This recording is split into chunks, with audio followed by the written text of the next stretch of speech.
Good evening. Thanks to all of you for joining us on relatively short notice. We're here tonight, obviously, because of an article that appeared in Deadspin earlier today, and to address the subject matter of that article. My focus here tonight is to talk to you about what the university knew, when we knew it, and what decisions we made based on that information. Much of what drove that process and those decisions relates in part to a fundamental view of the importance of student privacy. And that will likely play a role tonight also, because at the end of the day, this is Manti's story to tell. And we believe he should have the right to tell it, which he is going to do.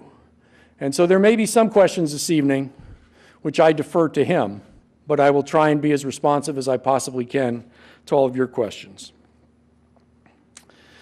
While we still don't know all of the dimensions of this, and other than the perpetrators, I can assure you that no one knows all of the dimensions of this, there are certain things that I feel confident we do know. The first is that this was a very elaborate, very sophisticated hoax, perpetrated for reasons we can't fully understand, but had a certain cruelty at its core, based on the exchanges that we were able to see between some of the people who perpetrated it. Manti was the victim of that hoax. Manti is the victim of that hoax, and he will carry that with him for a while. In many ways, Manti was the perfect mark, because he is a guy who is so willing to believe in others and so ready to help, that as this hoax played out in a way that called upon those tendencies of Manti and roped him more and more into the trap, he was not a person who would have a second thought about offering his assistance and help and engaging fully. Finally, and reflective of that, I want to stress, as someone who has probably been as engaged in this as anyone in the past couple of weeks, that nothing about what I have learned has shaken my faith in Manti Te'o one iota. The same great young man, great student, and great athlete that we have been so proud to have be a member of our family is the same guy tonight, unchanged in any way except for, as he indicated in the statement his released, the embarrassment associated with having been a victim in this case. On the morning of December 26th,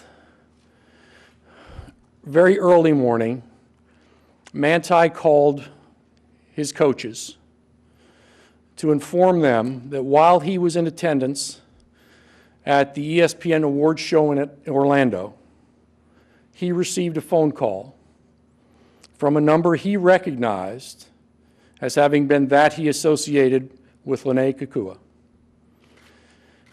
And when he answered it, it was a person whose voice sounded like the same voice he had talked to, who told him that she was in fact not dead. Manti was very unnerved by that, as you might imagine. I will let him again talk about that and his reaction to it. But he maintained that secret vis-a-vis the members of the football family until he called the coaches on the morning of the 26th. They promptly reached out to me to inform me of this shocking piece of news, and I arranged to meet Manti upon his return to campus, and did so on the afternoon of the 27th. I met with Manti for about an hour and 45 minutes and asked him to review every detail of the relationship as he knew it with this woman. Manti did so, was forthright, answered every question, and was eager to share the information with me. I met with him again the next day, as I had put the notes together from the previous day's meeting to just review again what we had gone over to make sure I had all the details correct. And again, he was a full and excellent partner in making sure that the information I collected was accurate. I then took that information and shared it with other leaders in the university for a deliberation as to next steps, what we should do. Some additional questions of Manti were then developed, to which he again promptly responded, and a decision was made to engage an independent investigative firm to see if they could determine what was at the nature of what increasingly appeared to us to be a sophisticated hoax. While apprised by that investigative firm of their work along the way, we received a final report from them on January 4th. I met with Brian and Manti Te'o in Miami on the 5th to share with them the essence of those findings.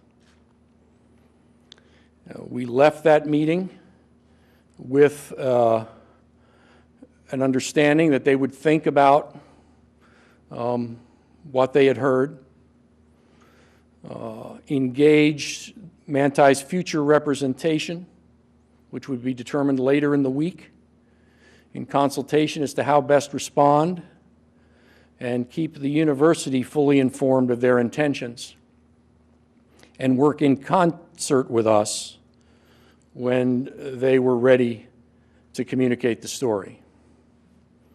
It was my understanding, is my understanding, that they were on a timetable to release the story themselves next week when today's story broke. With that, I welcome the opportunity to take any questions.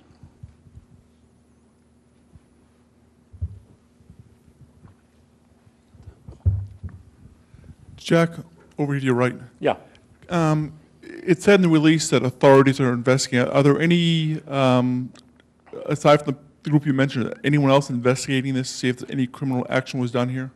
I can't tell you what Manti's representatives have done in that regard. I know they intended to pursue his rights fully. As it relates to the university, our lone engagement or referral was to the private firm to do the report for us. And can you you talked a little about what you talked about. Can you say what you've seen or what the investigators saw that would, some people, obviously who don't know the whole story are going to question whether Manti was behind the hoax. Yep. What have you seen that would prove that it could not be the truth? Well, there are several things. One is I would refer all of you, if you're not already familiar with it, with both the documentary called Catfish, the MTV show, which is a derivative of that documentary, and the sort of associated things you'll find online and otherwise about catfish or catfishing. It is a scam, probably revealing my television watching habits, but was covered by Dr. Phil extensively recently, that follows the exact arc of this. And it's perpetrated with shocking frequency for me, shocking as an older guy who's not as versed in the online world, and it is just as this one, an initial casual engagement, a developing relationship online, a subsequent trauma traffic accident, illness, and then a death. And, you know, as hard as it is for me to get my arms around this, there's apparently some sport in doing this and being able to do it successfully. So that was one, that we sort of found this external guidebook, if you will, or platform for doing this. Two were the internal consistencies, right? As we probed, asked questions, wanted to make sure it all lined up with what we knew independently, the facts as we understood them. We're very comfortable with the consistency and how it all fit together. Thirdly, our investigators, through their work, were able to discover online chatter among the perpetrators. That was sort of the ultimate proof of this, the joy they were taking, the sort of casualness with which among themselves they were referring to what they had accomplished and what they had done. Mm-hmm. There was some reports early in the year when this was going on that Manti and Kekua had met and spent time together in Hawaii. Did he explain how those came to be? He did. And again, I'm gonna let Manti tell the story because he deserves that right. But I will tell you, this was exclusively an online relationship. Do you know yet when and where he might be available to tell that, when he plans to come out and tell that story? I don't. I'm under the impression that sometime tomorrow he will be, but I'm sorry, I don't know the details of that.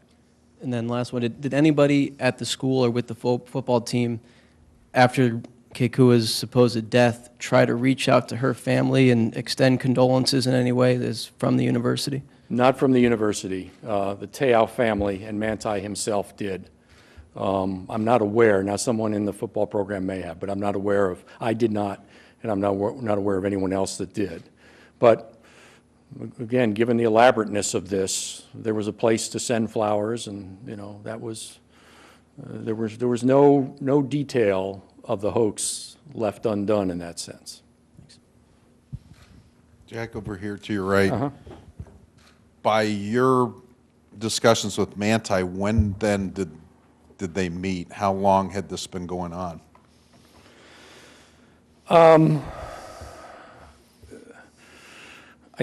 Eric, I don't remember the exact length of time, but it began with an online reaching out to him that he responded to. I guess the reason I asked is, you know, Brian Te'o had mentioned an in-person meeting to me and several in-person meetings, that this had been all the way back to 2009. Does your timeline go back that far, and how do you explain, again, the differences in that story with what you're characterizing as a purely online situation? I think the timetable does line up, Eric. I don't have my notes in front of me, but I think that's right. And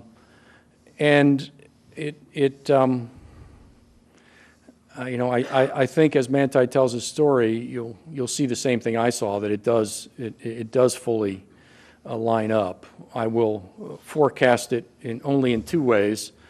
One is when I first talked to Manti on the 27th about this, and we went through it, and I asked him to take me to the beginning. He began by saying, "We met on." And I said, "What do you mean you met on?" It was an online meeting. He used the verb "we met," and he was referring to an online meeting. You know, he responded to an online inquiry. That was the first time he met her. And as part of the hoax,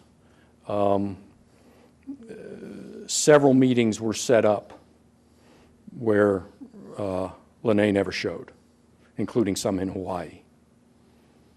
And did he talk about a brother that was involved in the hoax, a supposed brother that was involved in the hoax? There are a remarkable number of characters involved. We don't know how many people they represent. There are male and female characters, brothers, cousins, mother, and we don't know if it's two people playing multiple characters or multiple people. But again, it goes to the sophistication of this, that there are all these sort of independent pieces that reinforce elements of the story all the way through. Somebody else calling, brother, cousin, etc. And the tip-off in his mind was the phone call, the one that came from her number, what was her number before. That was when he became suspicious, not before that. Well, more than suspicious. I mean, he Right. became startled, shocked, and yes, that's right. That was absolutely the first time. And again, it goes to my comments about Manti and his character. But every single thing about this, until that day in the first week of December, was real to Manti. There was no suspicion that it wasn't, no belief that it might not be. And so the pain was real, the grief was real, the affection was real. And that's the nature of this sad, cruel game. Was there, after hearing the story and knowing that somebody might, in our business, might find out about it, did you encourage him to say, hey, look, we probably should be the ones to tell this story first? No. And I'm glad you asked that, because I'd like to touch on a couple of elements of it. There was a very vigorous discussion internally about what we do. You know, what is my obligation at this point? And it was governed by a few things. One is, we didn't know a lot. And so until the investigators had done their work, I didn't know whether we were talking about a girl who faked her death, a girl who didn't exist. We just didn't have any of that information. We had no idea as to motive, and that was really significant to us. You know, we're in a unique business here. Was there somebody trying to create an NCAA violation at the core of this? Was there somebody trying to impact the outcome of football games by manipulating the emotions of a key player? Was there an extortion request coming?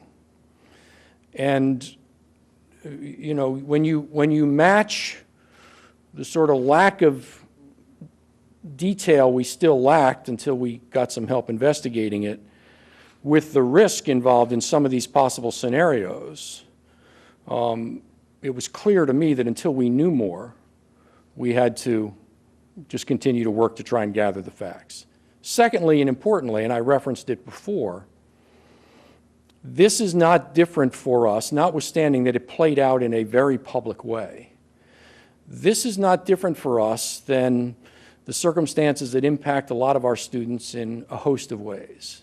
And we believe very strongly in maintaining their right to confidentiality as students at this university. So from the outset, we established a parameter that this was Manti's story to tell. We wanted to know it would be told. We wanted to know at the appropriate time when it would be told, but that it was his to tell.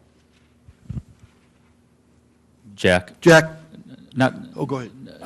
not to belabor the point, but just so that I'm clear, is it your understanding then that Manti and this woman have never physically met face to face? Correct. Okay. Given your knowledge of the law, what sort of crimes have been committed here, would you say, or can you say? I am not allowed to practice law anymore. So I will avoid a legal interpretation of this.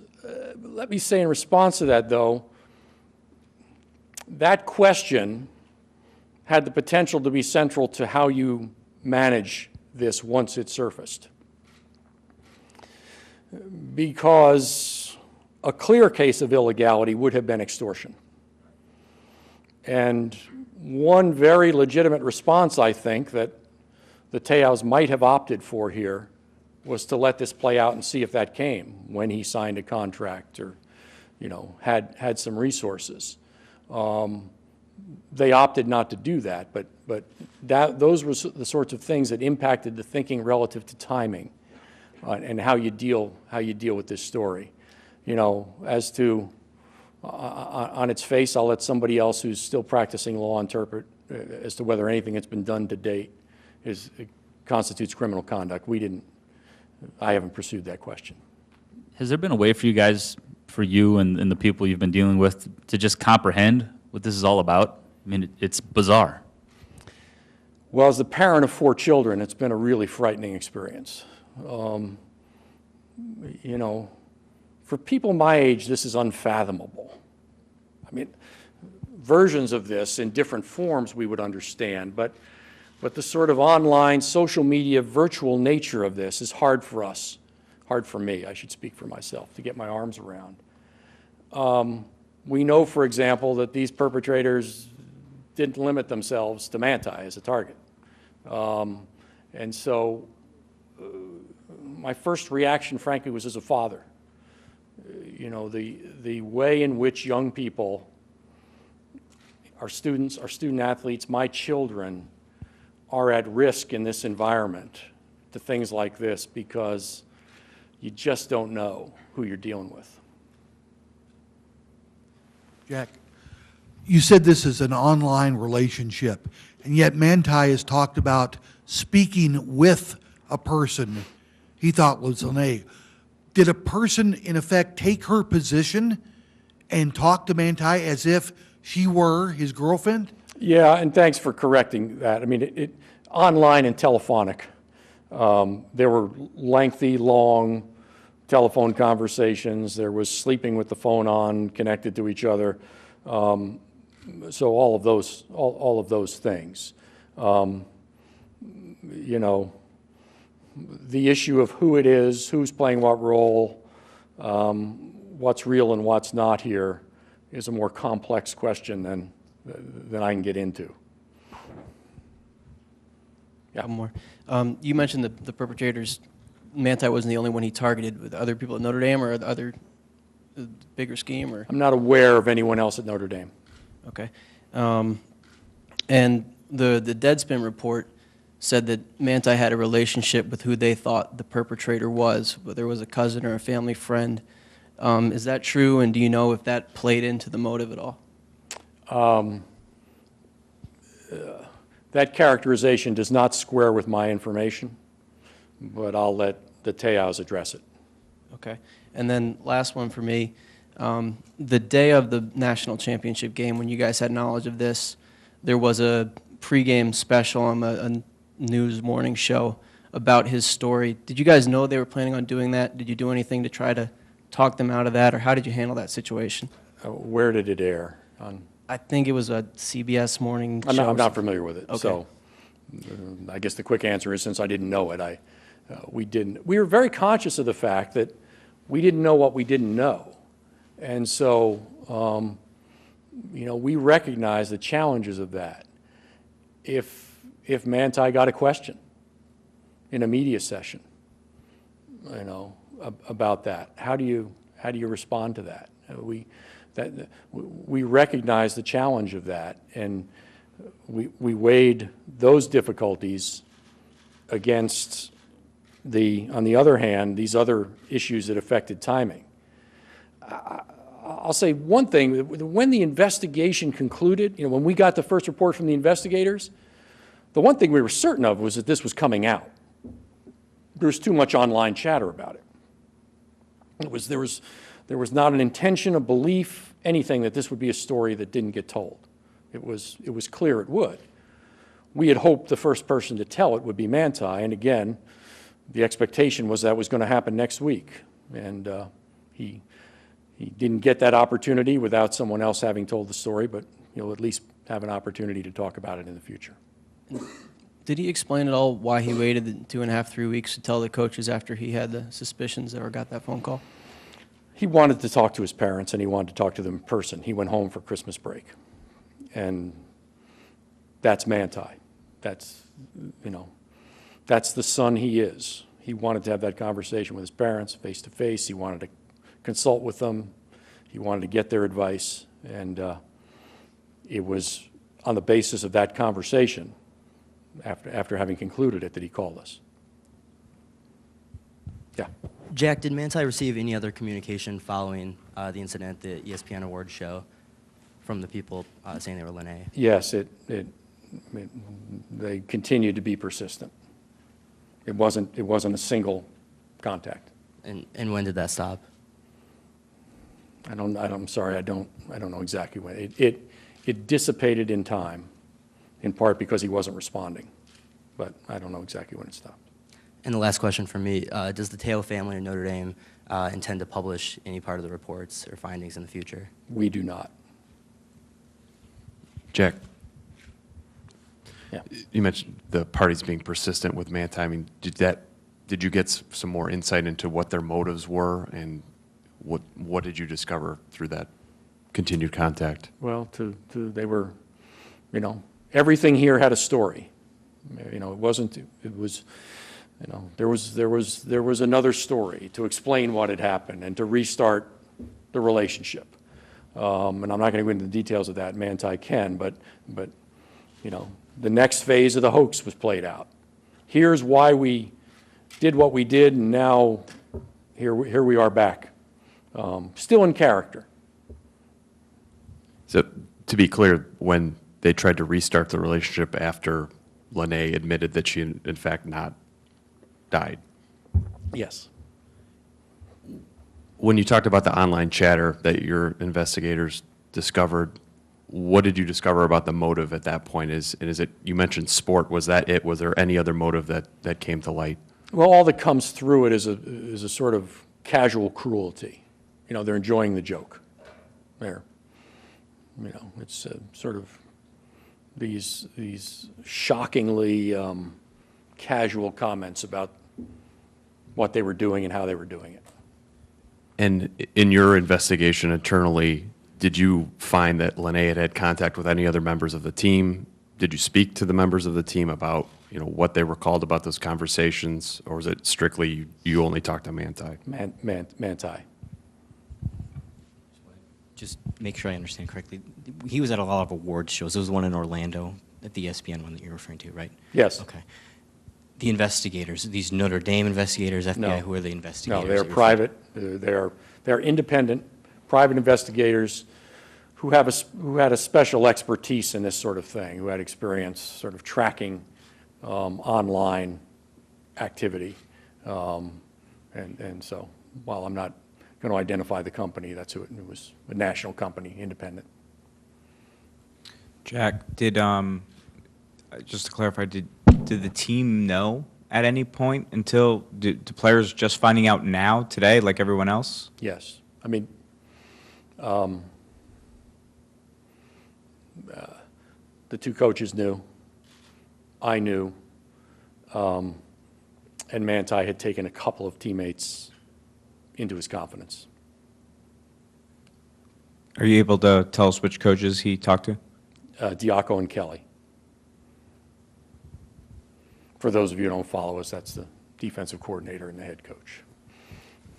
The perpetrator, or the female voice that you said, that they would sleep with the phone up to their ear or whatnot, do we know where she is? And I'm assuming investigators have had to make contact. Is an apology forthcoming in the future?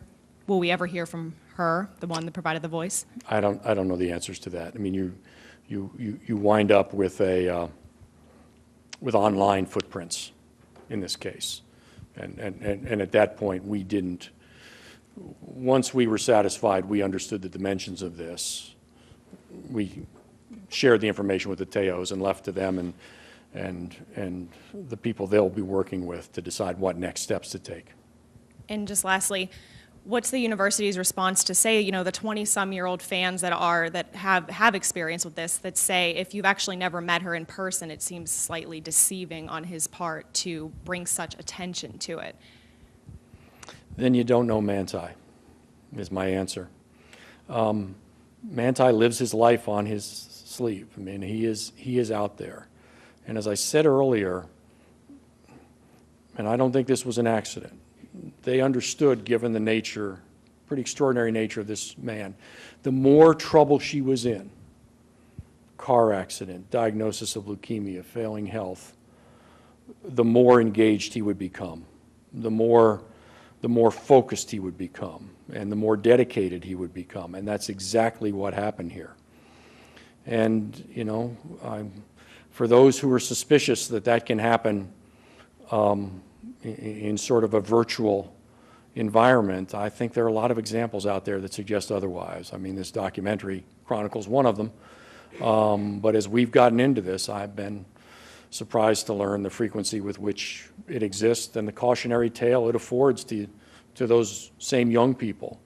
You know, the people who will be least skeptical of this are the people who live their life with social media as an important component of it. Skepticism probably increases with age because it's harder for those of us who aren't fully engaged in that medium to sort of understand how it can be used to this effect.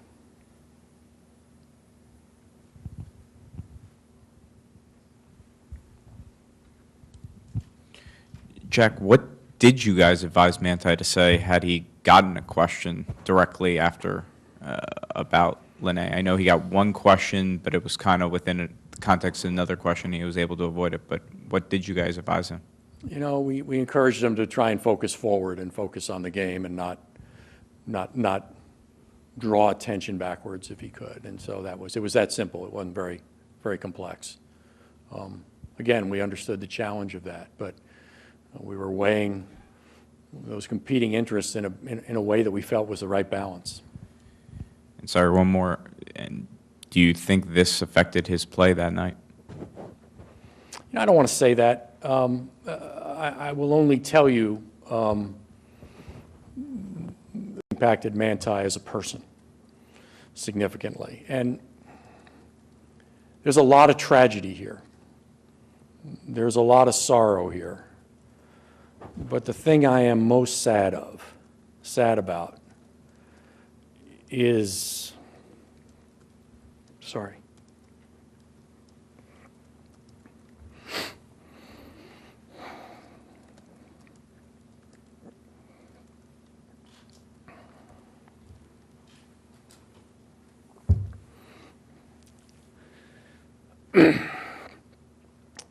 That the single most trusting human being I've ever met will never be able to trust in the same way again in his life. That's an incredible tragedy. Just one for you, Jack, up and to the right. You've said several people a few times. Do you have a ballpark of just how many people? We don't, because we have no idea of all the characters here, how many were one person playing multiple roles. We don't have any way to know that right now. Is there anybody on the telephone that has a question or two? Then we'll wrap this up. If you'd like to ask a question over the phone, please press *1. We have a question from Chuck Goody from ABC in Chicago. Yes, sir. Chuck Gowdy in Chicago. Did Notre Dame notify any law enforcement agency or the enforcement arm of the NCAA? No, there's no factual predicate for an NCAA violation that we could find. That, of course, was one of our important foci early on. And no, we did not refer this to criminal authorities. We shared, as I said, all of our information with the Te'os, who in turn shared it with their representatives to pursue it further. Well, considering at the very least somebody was harassing a star player for the university, and potentially there could have been an extortion component to this. You said you didn't know it at the beginning of it. Why didn't Notre Dame contact law enforcement? Well, because we believe that was the victim's decision to make. And Manti was the victim here. And he and his family, in consultation with whomever they choose to consult with, had that decision to make. We were not the victim.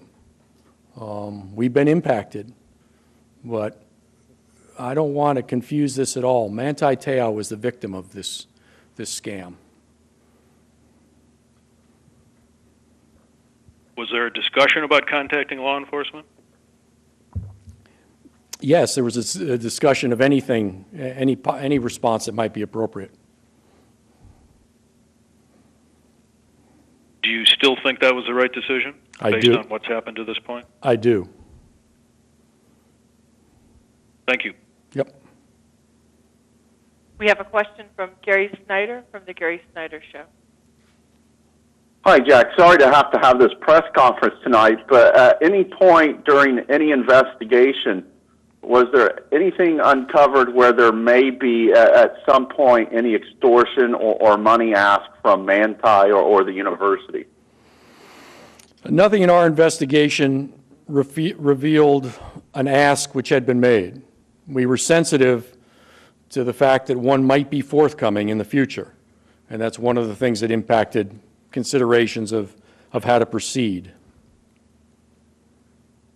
Thank you. And our last question comes from Greg Couch from foxsports.com. Sorry. Hi, I have two questions actually. One, I wish I could cite it, but I know that there have been reports that Manti said he had an initial face-to-face meeting with his girlfriend at Stanford at some point. What's going on with that?